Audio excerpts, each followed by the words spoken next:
indeed is solidarity in action. It shows Europe's support for Ukraine is here to stay. And at the same time, we continue to call on all our partners to maintain their support, because a strong and independent Ukraine is in all our interests.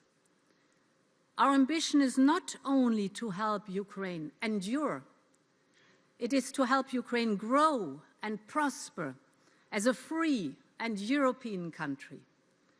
And that is why the European Union has become the largest provider of investment and risk-sharing support in Ukraine.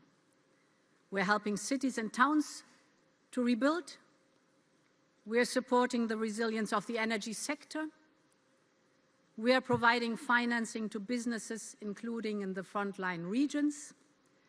Now we are taking the next step. At last year's Recovery Conference in Rome, we announced the creation of a European flagship fund, the largest equity fund dedicated to the reconstruction of Ukraine. Today, I can say that fund is ready to go.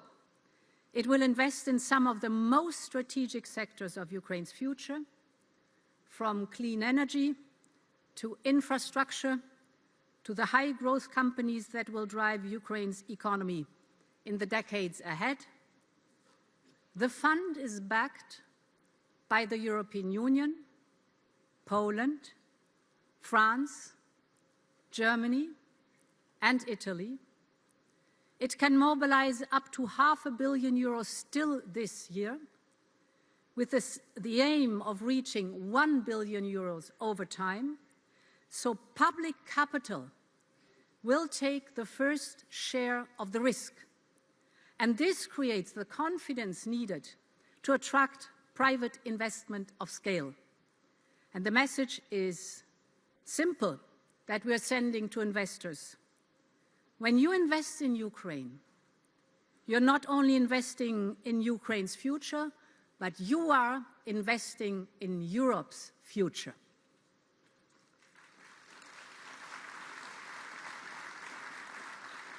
Ladies and gentlemen, Ukraine's recovery and growth are not only in Ukraine's interest, they are in Europe's interest too. This war has shown how fundamental Ukraine's security is to Europe, not only as a recipient, but as a security provider. Ukraine's battlefield experience is unmatched. Its defense companies are some of the most innovative in the world. They are developing and producing cutting-edge capabilities, from interceptor drones to jamming systems. These technologies protect Ukrainian lives every day, and they are increasingly important for Europe's own security and resilience. And that is why deeper integration of our defense industry is so important. We are already seeing what this partnership can achieve. Ukrainian-designed drones being produced in Germany. Fuel for Ukraine's Flamingo missiles will soon be made in Denmark. In other words, ladies and gentlemen, we need Ukrainian ingenuity and innovation, and Europe's scale and industrial know-how. That is the mixture that we need to prosper. So, ladies and gentlemen, 1 year ago, when we gathered for the last recovery conference, the situation in Ukraine was dark. Today, the outlook is different. Ukraine has made progress on the battlefield. We have strengthened Ukraine's economic foundations. We have advanced its European path. And we have created new opportunities for investment and growth. Ukraine's courage has made this possible. And our solidarity has helped make it a reality. The lesson of Gdansk remains as relevant today as it was 4 decades ago. Solidarity is the road to freedom. And in that spirit, thank you, Gdansk and Poland, for your solidarity. Thank you, Europe, for your solidarity. And thank you, Ukraine, for your courage. Slava Ukraini. Long live Europe.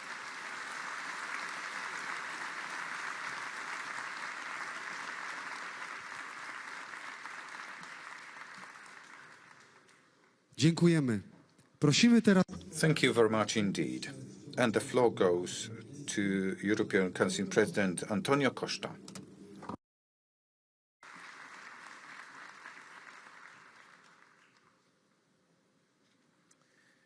Dear Prime Minister Tusk, dear Prime Minister Svyrydenko, dear Donald and Yulia, dear Ursula, dear Head of State and Government, Excellencies, distinguished guests.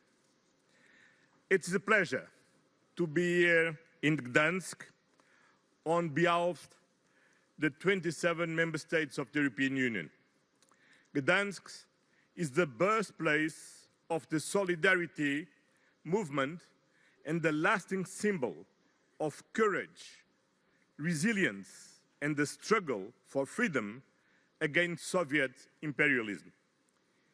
In the 80s, many doubt that totalitarianism could be defeated. Yet, countless Poles refused to surrender their hopes for freedom and democracy. Among them was Prime Minister Donald Tusk, a freedom fighter for a democratic, prosperous, and European Poland. Thank you, Donald.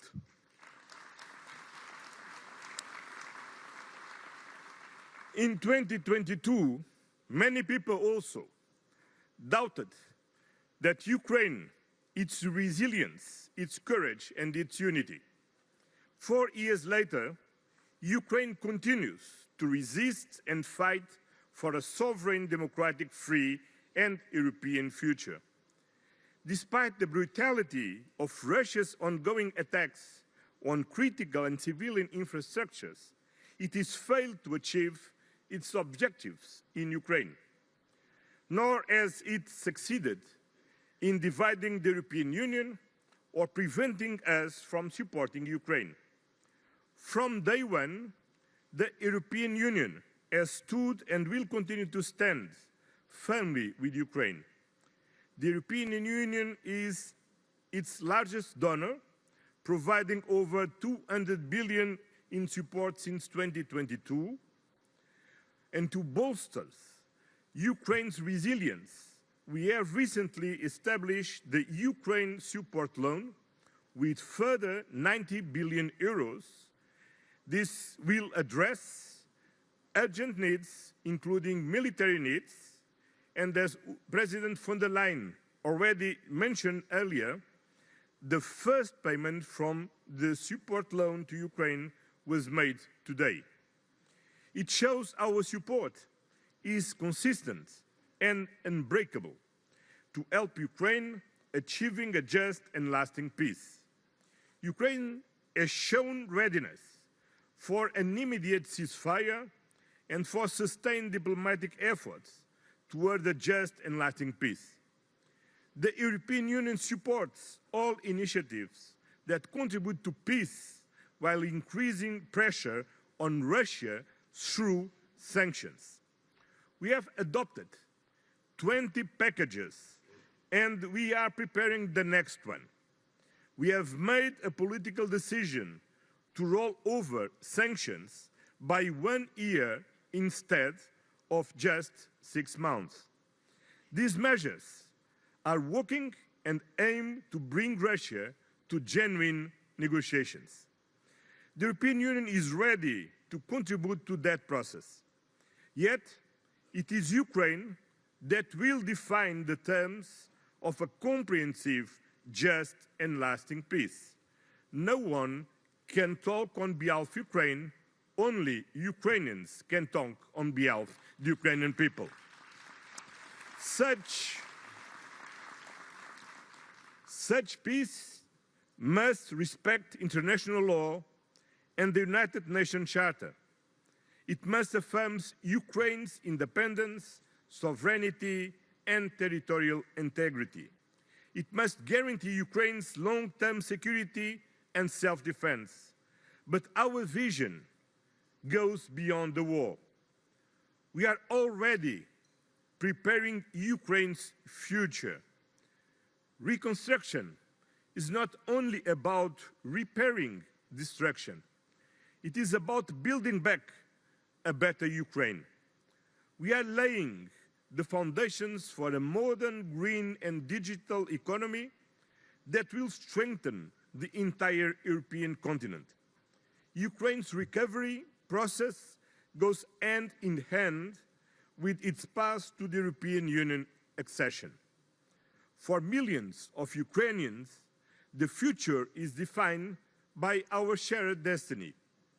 This means aligning legal, economic, and institutional frameworks with European standards. I reaffirm the commitment made by European Union leaders 4.5 years ago. Ukraine's future is in the European Union. As a first important step, accession negotiations opened formally last week, and we aim to open all remaining clusters as soon as possible. The process remains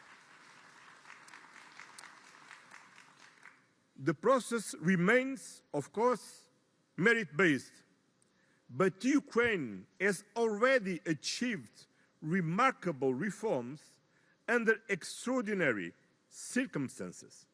We will continue working together to sustain this progress. We know that is at stake and what this means to the Ukrainian people. Ladies and gentlemen, true reconstruction is about people. It means creating quality jobs, restoring high-quality education, and ensuring the vulnerable groups, veterans, and trauma survivors are fully included in society. Guided by human rights, no community should be left behind. Ukraine's reconstruction is a major contribution to lasting peace in Europe. It shows that freedom and democracy can prevail over autocracy.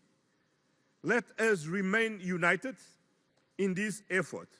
Together, we can help Ukraine rise stronger, freer, within the European Union and more prosperous than ever. And help Ukraine, that means that Ukraine will help Europe to be better and stronger. Thank you very much.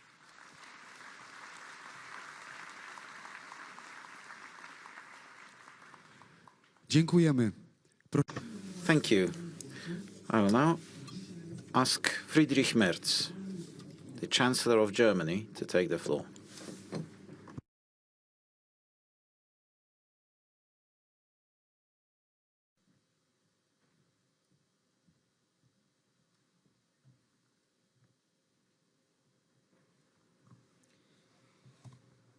Dear Prime Minister, dear Donald, dear Prime Minister Svyrydenko from Ukraine, Presidents, Prime Ministers, Excellencies, ladies and gentlemen, dear friends of Ukraine, military and civilian support for Ukraine remains fundamentally important. From Lugano to London, to Berlin, Rome, and now and today in Gdansk, the Ukraine Recovery Conference has become the major international gathering on recovery for Ukraine.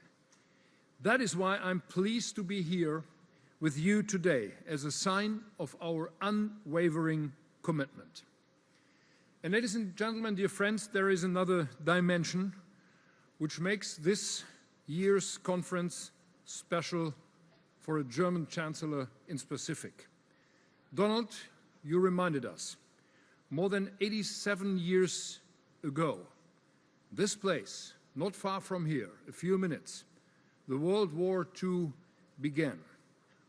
35 years ago, Germany and Poland signed their Treaty of Good Neighborship. This anniversary is a landmark of German-Polish relations. Dear Donald, for 35 years, Poles and Germans have proved, even after the outrageous crimes Germans committed in Poland and to the Polish people between 1939 and 1945, peace, good neighborhood, and friendship are possible.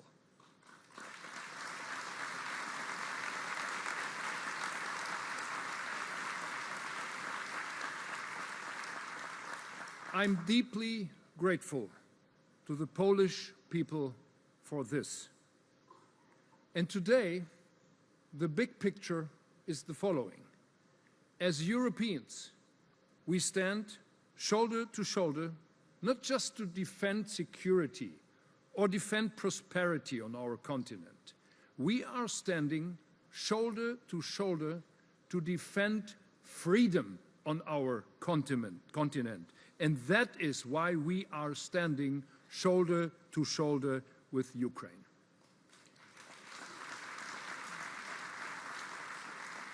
And dear friends and colleagues, in these days we are seeing a new dynamic. The G7 summit, the European Council last week, and the E5 meeting in Berlin yesterday have sent strong signals of European and transatlantic unity and support for Ukraine. Ukraine and its brave people will prevail as a strong and sovereign nation and as a future member of the European family.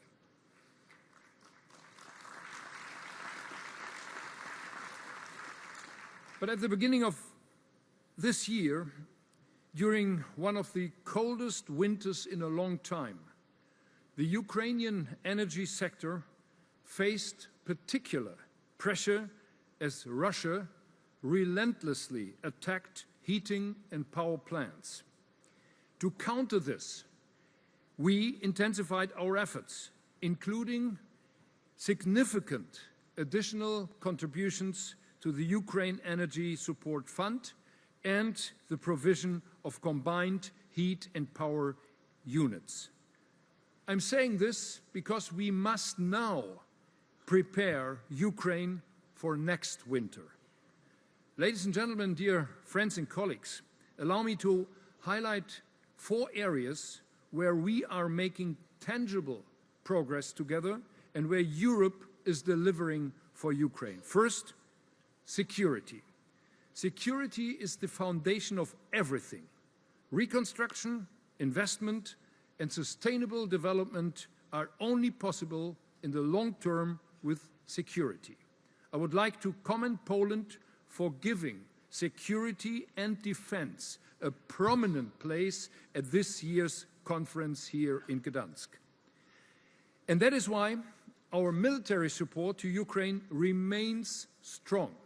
We are constantly delivering, for example, modern air defense systems which help to protect Ukraine's cities and infrastructure from Russian attacks.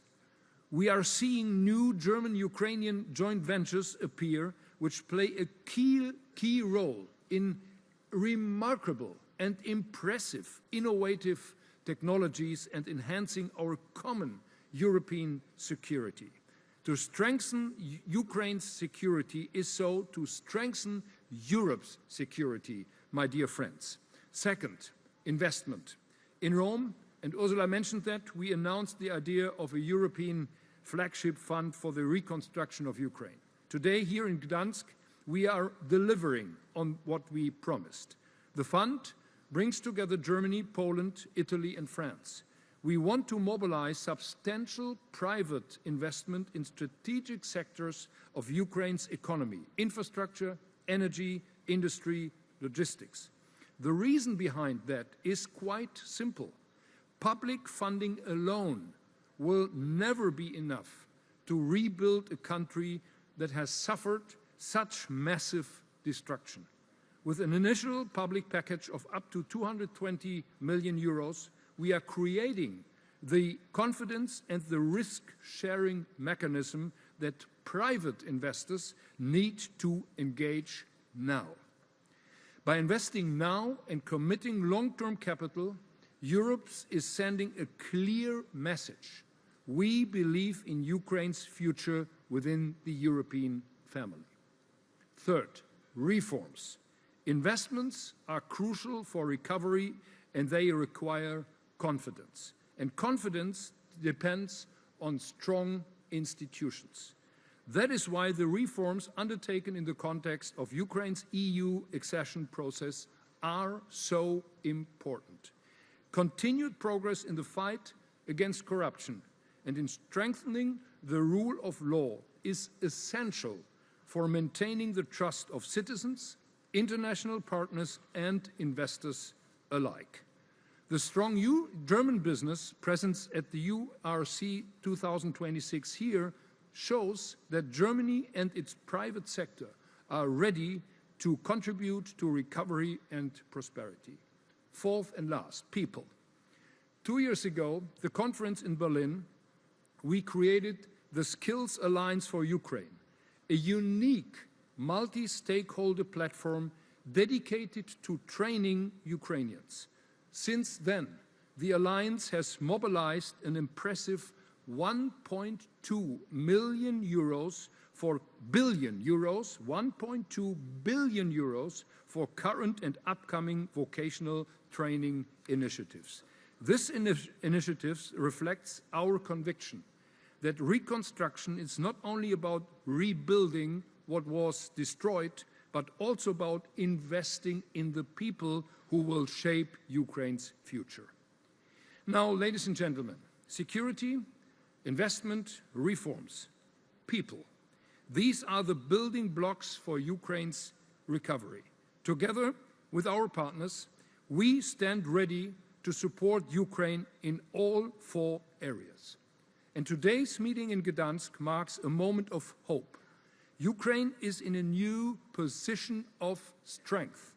It is beginning to dawn on Moscow. Russia will not win this war. And ladies and gentlemen, Europe's support to Kiev is unwavering. We are determined to increase pressure on Russia's already strained economy. Since Evian, the G7, there is a new sense of transatlantic unity. And today, we are conveying a clear message to Russia. Time has come to enter into negotiations, to freeze the front line and to end the killing. Thanks to the Polish government again, and to you in person, Donald, and to all the people here in this room for hosting this important conference. And thanks to all of you for standing united with Ukraine. Many thanks.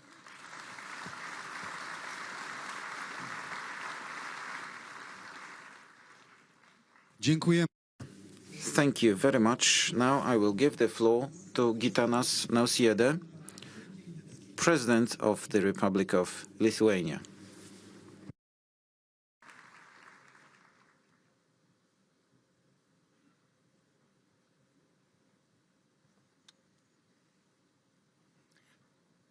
Dear Prime Minister of Poland, dear Donald, dear President of the European Commission, dear Ursula, Prime Minister of Ukraine, dear President of the European Council, Excellencies, colleagues, friends of Ukraine.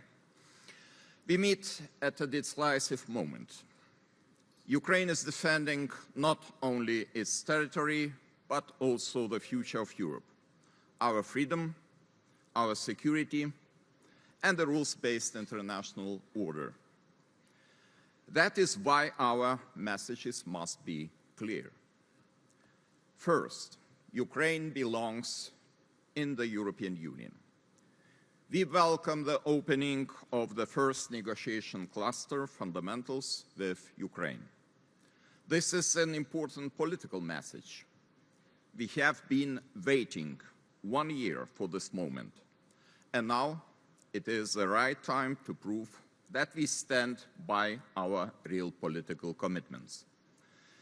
Lithuania supports the opening of all remaining negotiating clusters as soon as possible, preferably in July at the latest, and setting the target accession date. Why it could not be the January 1st of 2030? Is it ambitious? Of course, it is. Is it mission impossible? No, it is mission possible. It depends not only on the ability of Ukraine to implement reforms, but it depends on the willingness and commitment of European Union to make Europe stronger, more resilient, and more united. We call on all the fellow EU colleagues to support this and help Ukraine meet the technical requirements, they implement the necessary reforms, and align with the EU acquis. The Ukraine to European Union program implemented in the Team Europe spirit is the most efficient way to support Ukraine in this process. Second, on security. Lithuania has committed to allocating at least 0.25% of its GDP to military and security assistance for Ukraine over the 10-year period. We are not only meeting this commitment, but also consistently exceeding it by providing even greater financial support than initially pledged. We invite all partners to join this benchmark. Ukraine needs predictability, scale, and speed. The cost of hesitation is far higher than the cost of support. Third, on reconstruction. It cannot wait for the war to end. Recovery is already underway. Schools are reopening after reconstruction with shelters installed. Energy systems are being repaired. Municipalities are carrying out the projects and businesses are adapting and investing. Our task is to help Ukraine to do more, faster, and at scale. Lithuania is already delivering. We are building and rebuilding schools and civil protection shelters, installing solar power plants, supporting rehabilitation and demining, and strengthening institutions at both national and local levels. Ladies and gentlemen, today Lithuania is bringing a new commitment, almost 10 million euros of additional support on top of our previous support we delivered. We are launching a business partnership program to connect Lithuanian and Ukrainian companies, support investment, innovation, and practical reconstruction solutions in Ukraine. We are launching a municipal partnerships program to strengthen cooperation between Lithuanian and Ukrainian municipalities. The program will support practical peer learning and help build the capacity of Ukrainian municipalities in EU funding and project management. We continue to project of solar power plants with storage for Ukrainian schools and hospitals, because energy resilience means keeping essential services running. And through the Create Ukraine program, we are opening a new call for applications to attract young Ukrainian professionals eager to contribute their skills and experience to Ukraine's recovery and Europe's future. Colleagues, Ukraine's recovery is Europe's opportunity to prove that democracy rebuilds stronger than aggression destroys.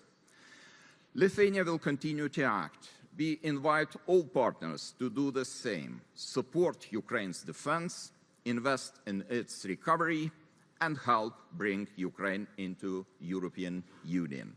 Because Ukraine's victory, recovery, and accession defined the credibility and future of Europe. Thank you.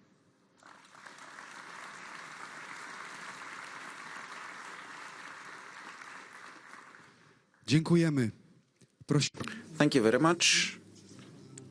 Now I give the floor to Denis Bećirović, the President of the Federation of Bosnia and Herzegovina.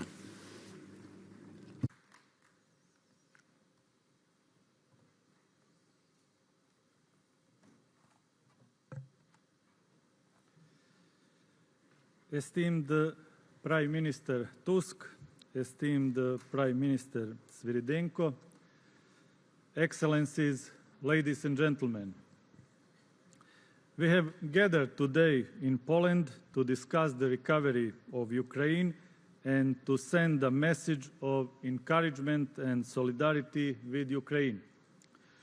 The recovery of Ukraine is a major test for the whole of Europe to build a safer and more just European continent in the aftermath of destruction. Bosnia and Herzegovina was the victim of brutal aggression from 1992 to 1995 and is the only country in Europe where genocide was committed after the Second World War against Bosniaks. As a country that survived aggression and genocide, we fully understand the suffering and hardship endured by the citizens of Ukraine. Today, more than ever, it is necessary to support Ukraine in its just struggle for freedom. The competent institutions of Bosnia and Herzegovina condemned the Russian aggression against Ukraine as an act that violates international law. Following the Russian aggression, Bosnia and Herzegovina aligned itself with the positions of the European Union, which firmly support Ukraine. In addition to our continuous and principled support for Ukraine's just struggle, Bosnia and Herzegovina can also offer assistance in the recovery of this country. In this regard, we are ready to share our knowledge and experience with Ukraine through training of demining teams and experts, planning and management of demining operations, the application of modern technologies, including drones, digital mapping and long-range surveillance, public education programs on the risks posed by mines, and the development of prioritization and risk assessment systems. We are also ready to share our experience in the recovery and reconstruction process of Ukraine in the following areas: reconstruction and rebuilding, the process of return of expelled and displaced persons to their pre-war homes, the prosecution of war criminals, the identification of missing persons, support to veterans, particularly in the area of the legislation and psychosocial support, and the development of rehabilitation and social integration programs. One of the important lessons we have learned is that psychological recovery must begin immediately. Children growing up in wartime conditions, displaced families, survivors of violence, and soldiers returning from conflict live with the consequences of war. The recovery of Ukraine will require enormous financial resources and strong international support.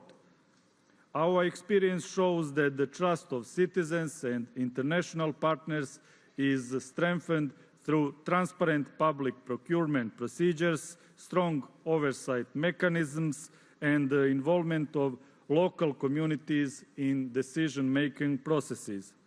Ladies and gentlemen, we can also help Ukraine, but not allowing new crises and new fronts to be opened in Europe.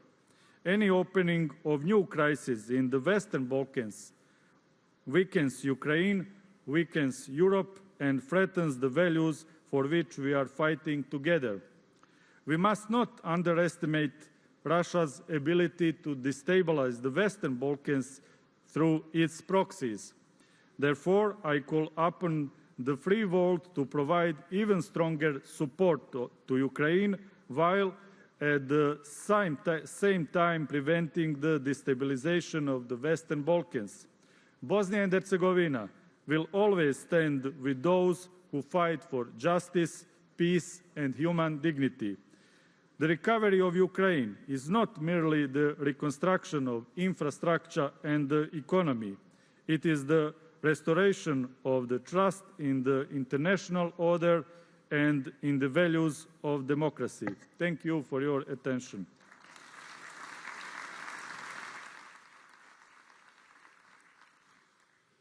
Dziękujemy. Thank you. Ladies and gentlemen, and now the floor goes to Edi Rama, Prime Minister of Albania.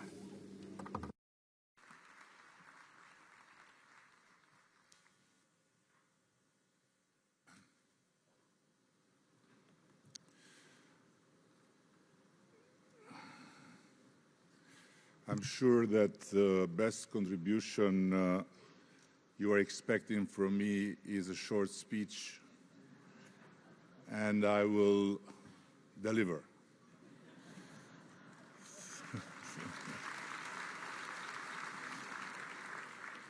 So the notion of this gathering, I believe, is very simple.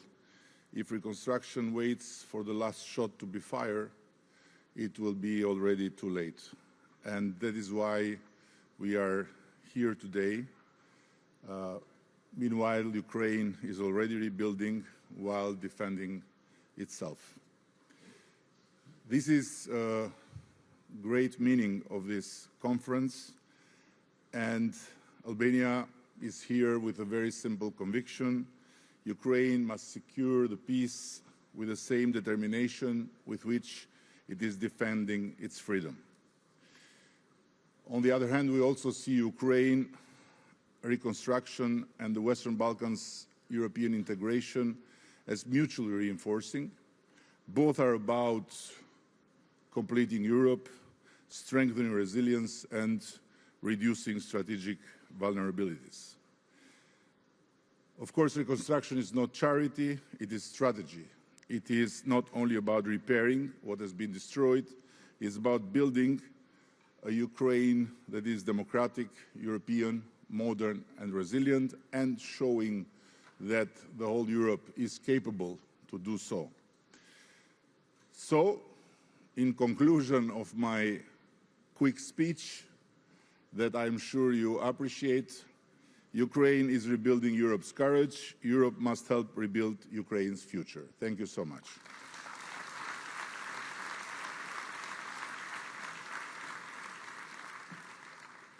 Dziękujemy. Thank you very much. Ladies and gentlemen, the floor goes to Roman Radev, Prime Minister of Bulgaria.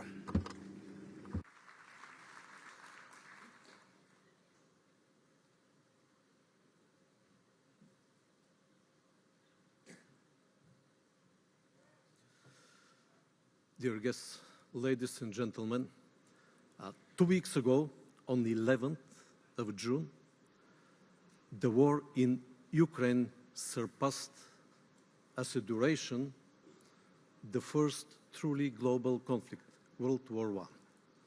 This war of attrition, annihilation, and devastation must end. And in my opinion, this conference is a strong call for peace. Why? Because peace is the precondition for every recovery and reconstruction process. And I believe that we need to unite our efforts to bring just and sustainable peace according to international law and UN Charter. As well, we need to bring together our political will, that's why the leaders are here, our expertise, the business experts are here, and commitment to the recovery of Ukraine. Because this recovery is the fundamental of the future European security architecture and competitiveness. How can my country, Bulgaria, contribute to this process? It is very simple.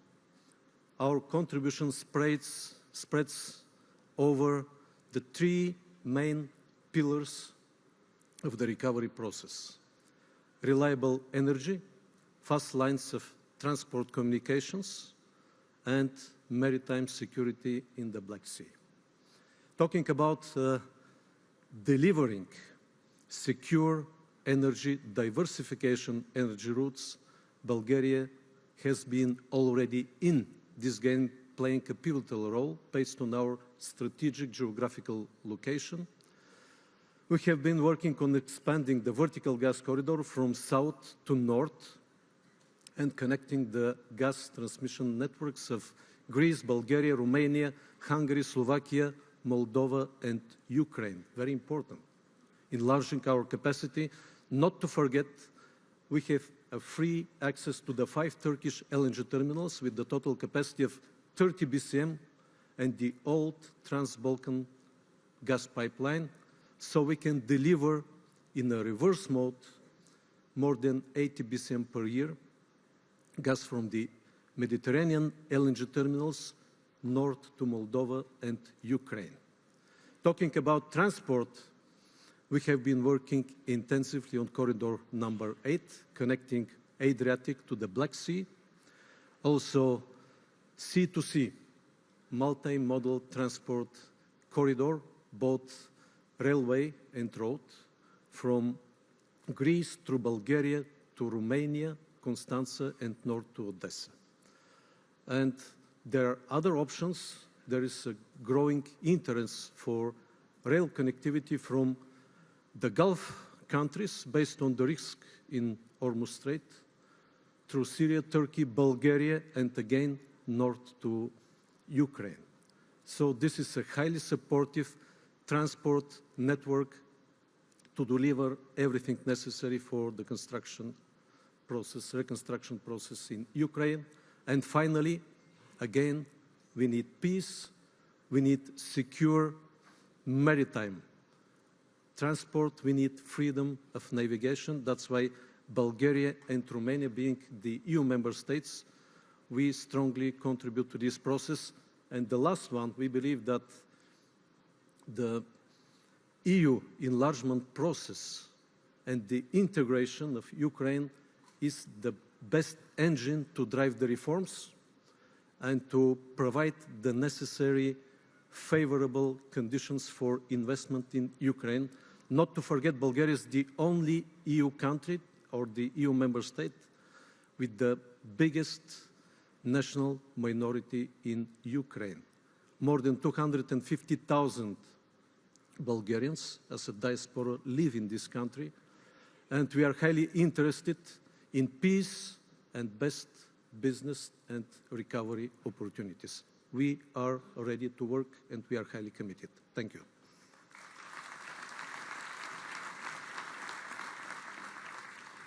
Dziękujemy. Prosimy o... Thank you. The floor goes to Andrej Babiš, Prime Minister of Czechia.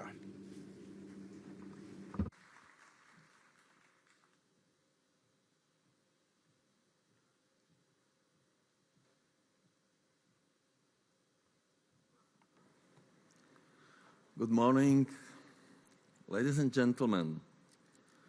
Today, 26 June 2026, marks 1,583 days since Russia launched its invasion of Ukraine. 1,583 days of killing, 1,583 days of destruction, 1,583 days of fear, loss, and uncertainty. More than 4 terrible years during which parents have feared for their children, wives for their husbands, and children for their parents. And yet, despite all this suffering, the end still seems distant.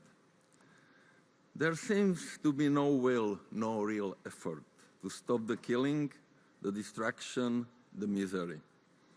It seems to me that after 4 years, many people across Europe appear to have become accustomed to this war. For millions watching affair, war was become something almost virtual. It appears on television screens, in social media feeds, in daily headlines and political debates. It is discussed through statistics, maps, military analysis, and online comments. Many of today's political leaders know war only through history books, documentaries, and strategic studies. When war becomes an abstraction, it becomes easier to talk about. It becomes easier to discuss military scenarios than human suffering, easier to debate weapons systems than broken families, and easier to speak about the victory than about the thousands of funerals taking place every month. But the war is not virtual. War is terrifyingly real, and it is taking place even when we speak. Wars mean empty villages and destroyed cities. War means cemeteries growing larger every month.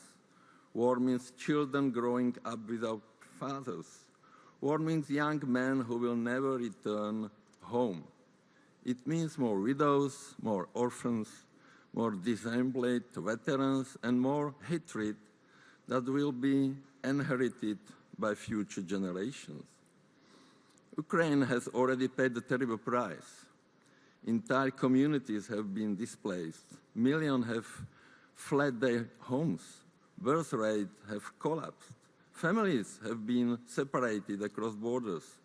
We are witnessing not only the destruction of infrastructure, but also the weakening of very human foundations upon which every nation depends. Yet too often, the public debate in Europe remains dominated by the single message: more weapons, more escalation, more confrontation, more war. Ladies and gentlemen, I sometimes wonder whether Europe is beginning to forget the lesson that we shaped it. The greatest achievement of the post-war Europe was not military power. It was the transformation of the continent, scarred by centuries of conflict, into the most successful peace project in modern history. Europe was built on the simple but profound idea that cooperation is stronger than confrontation, that dialogue is more productive than hatred, and thus lasting prosperity is possible without lasting peace. We should not forget this heritage. We should not abandon it. We should build upon it, now more than ever. Of course, every sovereign nation has the right to defend itself. Europe must protect its security and respond to threats with determination and responsibility. But the true challenge we face today is how to end this terrible war, how to create conditions in which diplomacy can once again become possible, how to open the path toward a just, stable, and sustainable peace. Ladies and gentlemen, the topic of this conference is the recovery of Ukraine. It is an important and noble goal. Ukraine will need new roads, bridges, schools, and hospitals. Entire towns and communities will have to be rebuilt. Homes will need to be restored, businesses revived, and public services strengthened. This effort will require enormous resources, determination, and international cooperation. However, before we speak about reconstruction, we must speak about the essential precondition for reconstruction. Before we discuss investment, development plans, and recovery funds, we must ask ourselves a simple question: how can a country truly recover while war continues? The reality is that recovery cannot begin with concrete, steel, or financial packages. No bridge can be rebuilt while missiles and drones continue to fall. No investor will commit for the long term while uncertainty and violence persist. No family can fully rebuild its life while living in fear for the safety of its children. Reconstruction is not only about the repairing buildings, it is about restoring normal life, confidence, and hope. It is about giving people a reason to return home, to raise families, to start businesses, and to believe in the future again. And that can only happen when peace returns. Peace is not passivity. Peace is not resignation. Peace is not the abandonment of principles or justice. Peace is the determination to stop the killing, reduce human suffering, and create the conditions for a stable future. Europe once found the wisdom and courage to emerge from the ashes of war and build a continent founded on cooperation and reconciliation. The same wisdom we need today, because only peace can secure Ukraine's future. Thank you.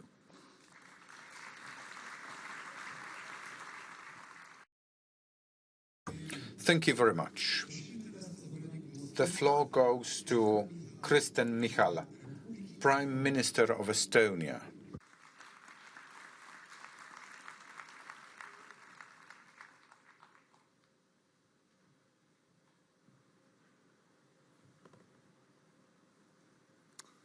Ladies and gentlemen, allow me to begin with a quote. We are here, we are in Kiev. We are defending our independence and our country, and that's how it will be. These were the words of President Zelensky in the first days of Russia's full-scale invasion. And as already said, today marks the 1,583rd day of this war. Russia wanted Ukraine to collapse within 3 days. Ukraine did not collapse. Russia wanted Europe to be divided, and Europe is more united than before. Russia wanted to decide Ukraine's future, and Ukraine decides its own future. That is why our work today matters. Security and reconstruction are not separate issues. They are part of the same strategy. Our first task is clear. Ukraine must have everything it needs to defend itself. President Zelensky has repeatedly shown readiness for peace. The problem is Moscow. And just and lasting peace requires two things: more support for Ukraine and more pressure on Russia. And when peace comes, Ukraine must have credible security guarantees, the ones that make future aggression impossible. The second task is equally important. Ukraine must continue building its future while the war continues. Because reconstruction is not something that starts after the victory. It starts now. From the first day, Estonia has supported Ukraine militarily, politically, and economically because Ukraine's success matters to all of Europe. Estonia's total support to Ukraine has reached over 3% of our GDP, one of the highest levels of support in the world. This is a deliberate choice, and we remain committed to it. Supporting Ukraine is not a charity, it is a security investment. Every euro spent helping Ukraine today reduces the risks and costs Europe would otherwise face tomorrow. At the same time, we know that support means more than weapons. Ukraine needs two things at the same time: the means to defend itself and the means to build its future. The scale of reconstruction effort is enormous, and no country can carry this burden alone. No single institution can finance it alone. What Ukraine needs is a long-term partnership between governments, international financial institutions, businesses, and civil society. And we understand it well. We restored our independence 35 years ago and began rebuilding our state after decades of Soviet occupation. That is why we already have started sharing our experience with Ukraine. Together, we have built kindergartens, hospitals, social housing, and public services. And these are not future plans. People use them every day. This is what reconstruction means in practice. Ukraine's path to European Union is also part of reconstruction. Recovery, reform, and European integration move forward together. Dear colleagues, the most important message today is that we are not rebuilding Ukraine for some distant future. We are helping Ukraine build its future now. Every completed project strengthens Ukraine. Every investment increases confidence. Every success sends a clear message to Russia: attempt to break Ukraine has failed. And let me conclude with a commitment. In 2027, Estonia, together with our Ukrainian friends and in close cooperation with the Nordic-Baltic 8, will host the Ukraine Recovery Conference in Tallinn. We look forward to welcoming governments, businesses, international organizations and civil society from across Europe and around the world. Tallinn 2027 should not be about new promises. It should be about results, projects delivered, investments made, communities rebuilt. It should build the work of previous recovery conferences and carry forward the momentum that Gdansk will create. Estonia will continue to support Ukraine's victory. Estonia will continue to support Ukraine's recovery, and Estonia will continue to support Ukraine's path to European Union and NATO. Because a stronger Europe means a safer Europe. Stronger Ukraine means safer Europe. Thank you, and see you in Tallinn of 2027.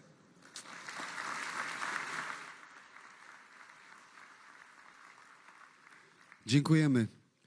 Thank you. I will now give the floor to Petteri Orpo, the Prime Minister of Finland.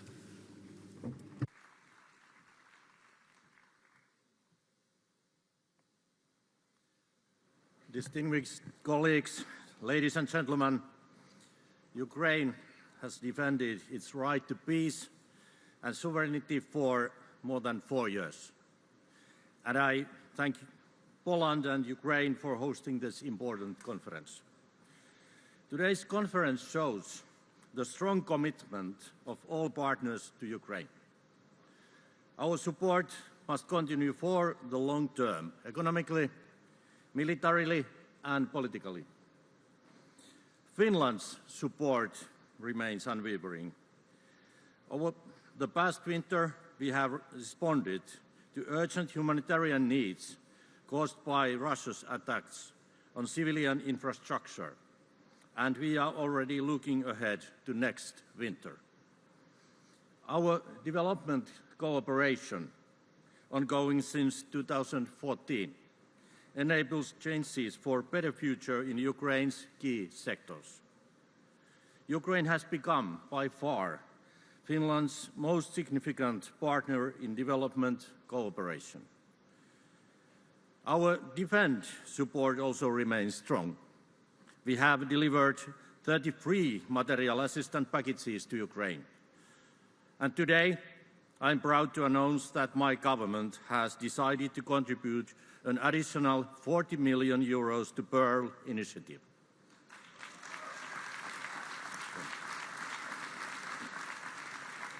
Finland is committed to supporting a sustainable and prosperous future for Ukraine as part of the European Union. And I warmly congratulate Ukraine on the opening of the first negotiation cluster. Finland is also committed to strengthening the resilience of Ukrainian society. The Civil Protection Shelter Coalition, co-led by Ukraine and Finland, has already grown to 16 members. The coalition pools tens of millions in support. It brings together partners to strengthen Ukraine's national shelter strategy and delivers concrete shelters that protect civilians and save lives. And all countries here, you are more than welcome to the Shelter Coalition. Another example is the role of national export credit agencies. They support investment in Ukraine through EU instruments. Finland has actively promoted this approach.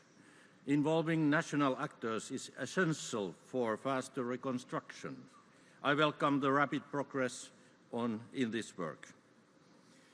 Dear friends, the future of Europe and European security is being shaped in Ukraine. Ukraine's successful recovery is a long-term investment. It benefits us all and reaches far beyond Ukraine. Let's continue this good work. Thank you very much.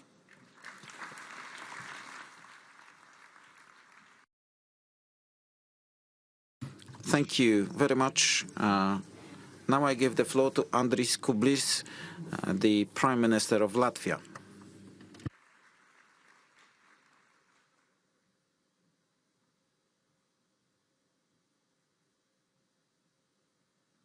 Well, this podium is too small.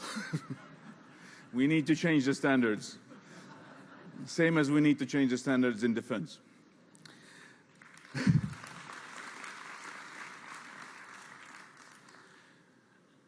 Dzień dobry Państwu. Hello, ladies and gentlemen. Tusk and dear Prime Minister Yulia, Svyrydenko, and dear leaders, friends of Ukraine, as well as excellencies and ladies and gentlemen. This is, as mentioned, day 1583. But that's not how Ukraine looks at it. It's Ukraine's 4,482nd day. That's already 12 years of ongoing war activity and Russia aggression towards Ukraine. And dear Donald and Polish friends, thank you for hosting the 5th Ukraine Recovery Conference. We usually are healthy rivals as countries.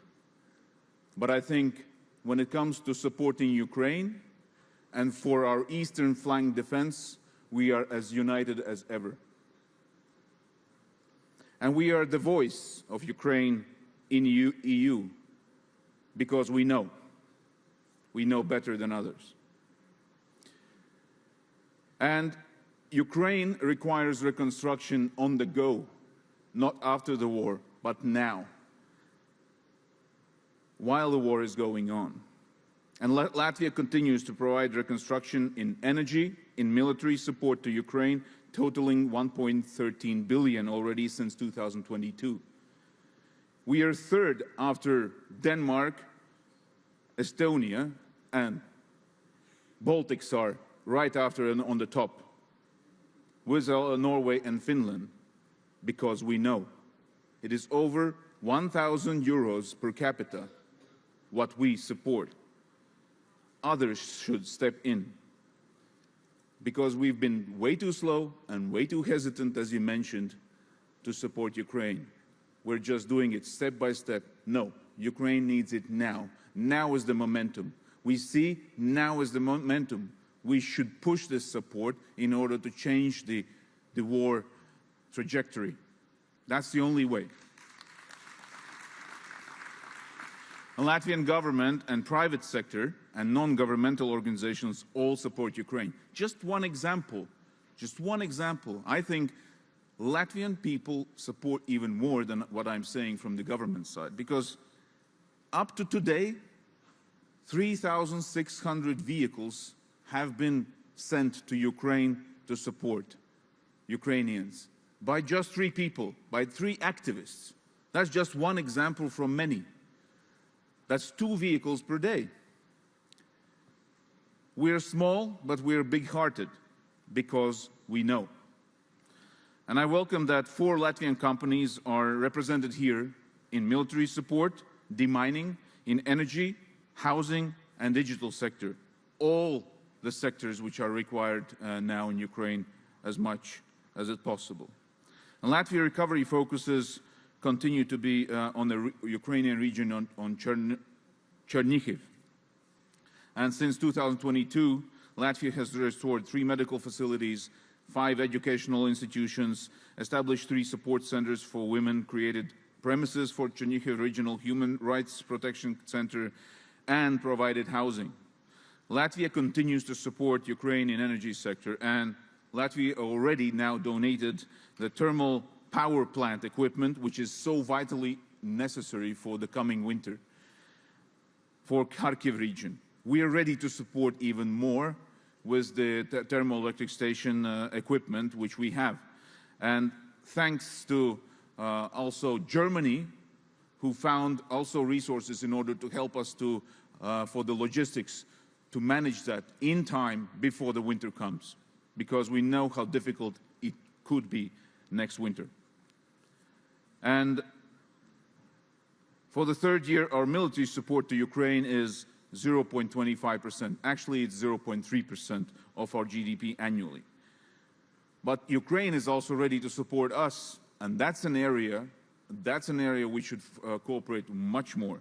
2 weeks ago, during the North-Baltic Prime Minister meeting in Estonia in Tallinn, President Zelensky and I signed the drone agreement, which is more than drone agreement.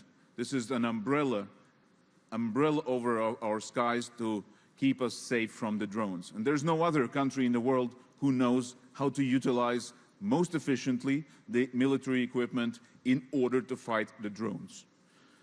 Because Latvia already has had 11 drone incidents and 36 airspace violations. Thus, we need the expertise from Ukraine. But we also need to integrate that with NATO policies. And not just Latvia, but all eastern flank countries have to be aligned together in order to have no weak link. But Latvia is also investing in the drone industry and capabilities. And last week was a good example of that. Anti-drone company product of Origin Robotics signed a crucial tender, won a tender and signed a crucial deal with France, and who is already supplying to Belgium and Ukraine. So we have this cooperation, and we want to continue in the military industry together.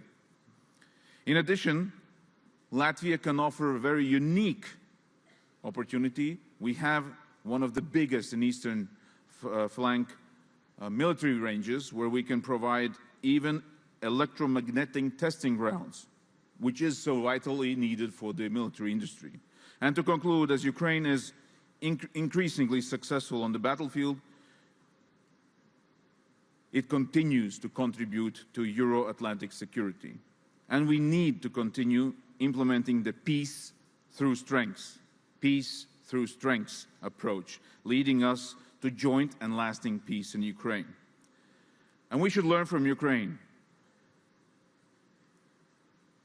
And every conference should end with a concrete action, with a concrete decision. So I really urge everyone here not to focus on the talking, but to focus on actually decisions made. And I remind, at the end, Russia has to pay for the recovery of Ukraine, not just the European society. Russia's money has to be used for that.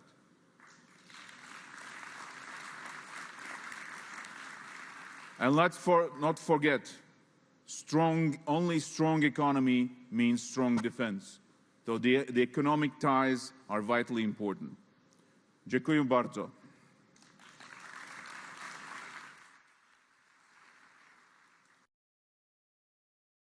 Thank you. I will now give the floor to Alexandru Muntanu, the Prime Minister of Moldova.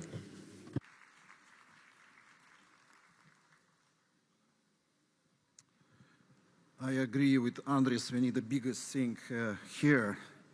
Шановні друзі, dear Donald, dear Yulia, thank you for organizing this conference today. First of all, thank you for the invitation. It's an honor to me to participate in the Ukraine Recovery Conference and to join partners from across Europe and beyond and discussing how we can support Ukraine's recovery and future. As many historical parallels have been drawn today, let me remind you another historical event which happened exactly 63 years ago, when John Fitzgerald Kennedy, in divided then Berlin, famously stated, "Ich bin ein Berliner." I am a Berliner, which was a statement of solidarity and resilience. I am not JFK by a variety of reasons, but I worked in Ukraine for more than 20 years my kids grew and matured in Ukraine. I made lifelong friendships in Ukraine, and some of them are in this room. And my friends are fighting for Ukraine and for all of us as we speak. So with all responsibility, I can say, Ich bin a Kievanin. I am from Kiev. And people of Moldova, the country which is a close neighbor and a close ally of Ukraine, they stand with Ukraine. For more than 4 years, Ukrainians have defended their homes, their communities, and their country under the most difficult circumstances. They have also demonstrated remarkable determination to continue reforming, rebuilding, and looking towards the future. Their courage and perseverance have inspired people across Europe, including in the Republic of Moldova. Ladies and gentlemen, Ukraine's recovery is actually already underway. Even as Ukrainians continue to defend their country, communities are rebuilding schools, hospitals, energy infrastructure, and businesses. Our responsibility is to ensure that these recovery efforts keep pace with Ukraine's resilience, and I'm happy to report that project discussed between our presidents and the one we discussed with Prime Minister Svyrydenko, a bridge across Dniester, which will shorten the way between our two capitals, is actually launched this week. So this is our concrete response to the challenges. And this is why recovery requires long-term vision and coordinated action. It requires investment in infrastructure, energy, connectivity, and economic development. It requires reliable partnerships and a strong regional dimension. Effective, timely, and targeted support coupled with predictable and reliable assistance. All that will be essential to achieving this goal.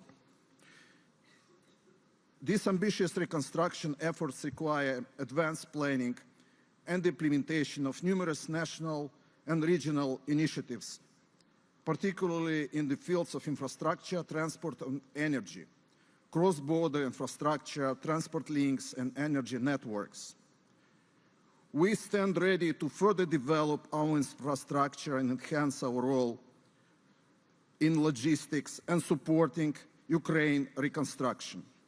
In this regard, the Republic of Moldova is already advancing several cross-border transport, road, and railway projects developing through bilateral and multilateral cooperation, including within the framework of our Odessa Triangle initiative. Projects aimed at building and modernizing bridges, highways, and railway lines will increase cross-border capacity, facilitate trade and transport, and contribute directly to Ukraine's recovery. For Ukraine, resilient and diversified transport routes are essential for economic recovery and long-term growth. Moldova is committed to helping provide those connections. Another important dimension of Ukraine's reconstruction is the resilient energy sector, which Prime Minister of Bulgaria already mentioned today. The Republic of Moldova continues to implement reforms aimed at integrating into EU natural gas and electricity markets, and we are involved in so-called vertical gas corridor, as well as different bilateral projects, including Belts, Dnistrovsk, hydroelectric power plant initiative.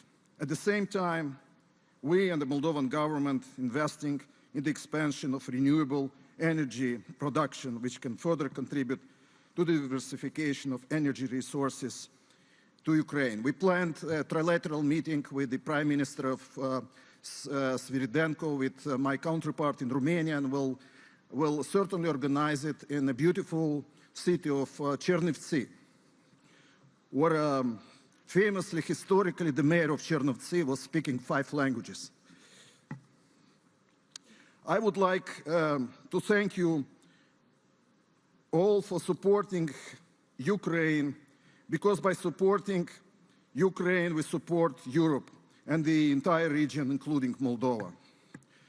The reconstruction of Ukraine is not only about rebuilding cities, infrastructure, and economies. It's also about rebuilding confidence in a future founded on freedom, democracy, and European values. It's about creating opportunities for people to return, invest, build businesses, build their families. It's a safety and dignity. Ukraine's recovery will require sustained commitment, strategic vision, international solidarity. The Republic of Moldova will continue to stand with Ukraine, just as we have done since the first day of this barbaric invasion. We'll continue contributing through practical cooperation, stronger connectivity, enhanced energy security, and closer regional partnerships. Glory to Ukraine. Slava Ukraini!